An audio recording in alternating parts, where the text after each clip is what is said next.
Maya Sterling had been gone from Harmony Creek for more than a decade when she stepped off the bus, carrying only a duffel and the silence of someone who had seen too much. Her gait was steady, military. One eye, sharp and ocean deep, told 1,000 untold stories. The other was hidden beneath a black patch, a vault guarding secrets no one dared unlock. She crossed Main Street without pause, heading for the old pickup her brother had promised to leave near the gas station. Her return stirred no greetings. In Harmony Creek, everyone knew everyone, yet no one knew her anymore. Inside the convenience store, the air smelled of stale coffee and yesterday's pastries. She collected bottled water, cereal, and black coffee. At the counter, the young cashier eyed her with disdain. "Cash?" he asked, voice sharp, as if her presence offended him. Maya handed him folded bills. He took them reluctantly, 2 fingers pinching the paper. "You new here?" he muttered. "Never seen your kind around." "I've been in a lot of places," Maya answered flatly. Before the man could sneer again, the door slammed open. A booming voice cut through the stale air. Well, what do we have here?" "A little diversity in our quiet town." Maya didn't need a turn. Her jaw clenched. Officer Jedediah Jed Miller had arrived. His badge gleamed. His contempt was unhidden. "Funny seeing a black face around here," he said, lowering his voice but keeping the venom sharp. "We don't get many tourists. And certainly not your type." "I just came for coffee," Maya replied, controlled, refusing his eyes. "Coffee? Stolen, maybe? That's what your people do." He laughed, the sound dry and cruel. Maya turned, leaving without another word. His voice followed her into the fading daylight. "Careful, outsider. We don't take kindly to strangers." By dusk, she reached the gas station on the south side of town.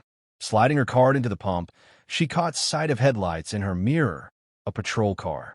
She didn't flinch. Jed Miller emerged, heavy stride deliberate, hand grazing the pistol at his hip. Well, he said, circling her like prey. "Couldn't stay away, could you?" "It's a public gas station," she answered calmly. "I'm not doing anything wrong." "That's for us to decide," he sneered. "Black outsider hanging around where she doesn't belong? People think drugs, theft, trouble." Maya's hand tightened on the nozzle. She said nothing. "And that eye patch?" he prodded. "Iraq? Selling weapons? Killing civilians? That's what you soldiers do, right?" Her good eye locked on his. "Officer, I'm not armed. I'm not committing a crime. Please, leave me alone. You don't know who you're messing with." The words cut him. His hand slid toward his weapon. "Was that a threat, you bitch?" His voice dripped with rage. "It wasn't a threat," Maya said, stepping back. "I'm tired of the harassment." "Hands up!" he barked suddenly, voice echoing like thunder. A woman inside the station pulled her child away, pretending not to see. Slowly, deliberately, Maya lifted her hands. "Like this." Her voice trembled slightly. Jed Miller drew his pistol, aiming square at her chest. His finger tightened. "I warned you," he spat. And then he fired. The shot cracked the night. The impact slammed Maya against her truck before she collapsed to the asphalt. The officer didn't approach. He lowered his weapon and radioed coldly. "Unit 14. Suspect resisted arrest. Shots fired. Requesting ambulance." But there had been no resistance. No crime. Only blood seeping into the pavement. The first reports called it an unclear incident. A faceless black woman, killed in a scuffle. Miller claimed she had resisted. The story might have ended there, until the dashcam surfaced. A silent video from a truck across the street. It showed Maya with her hands raised. Jed Miller aiming. Firing. No provocation. No threat. The internet erupted. Yet no one knew her name, until a small account posted 7 words that cracked the world open. "A suspect didn't die. Our captain did." Suddenly, whispers spread like fire. Maya Sterling wasn't just a veteran. She was Captain Maya Sable Sterling, the woman who once led Shadow, a clandestine special operations unit spoken of only in hushed tones. Her reputation was legend. Rescue missions in Syria, Afghanistan, the Horn of Africa, missions considered impossible, suicidal. She never left a soldier behind. "No one left behind" wasn't just a motto. It was her law. And now she was gone. killed in her hometown by a small-town cop who thought her a stranger. But Harmony Creek hadn't seen the last of Maya Sterling, because legends don't die quietly, and shadows don't stay buried forever. Once in Kandahar, Maya Sterling had done the impossible. She went back alone for a wounded operator, dragging him 2 miles under fire, using her own body as a shield. She lost an eye that night, but the man lived. She walked away carrying him, unbroken. 6 months into retirement, Maya searched for peace, but never found it. Instead, she was executed in cold blood at a gas station by Officer Jedediah Miller, a cop with a history of brutality shielded by his department. The video spread quickly, Maya with her hands raised, Miller pulling the trigger. To the world, Maya was another investigation. To her old team, she was Captain Sterling, the woman who had led them, saved them, carried them when no one else would. When the footage reached them, calls went out. Ramirez in New Mexico. Kowalski in Chicago. Bishop on a German base. The same questions repeated. Is this real? How did it happen? They didn't talk about revenge. They talked about response.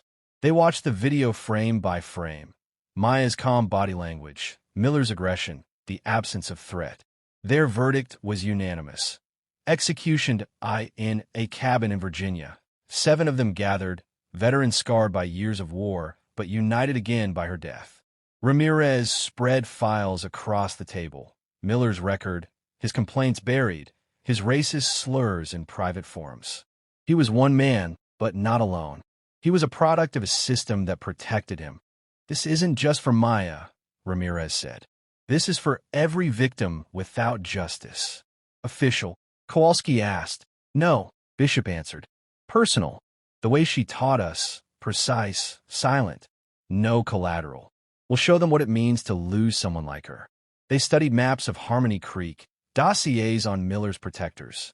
Their mission wasn't just to confront him. It was to expose everything.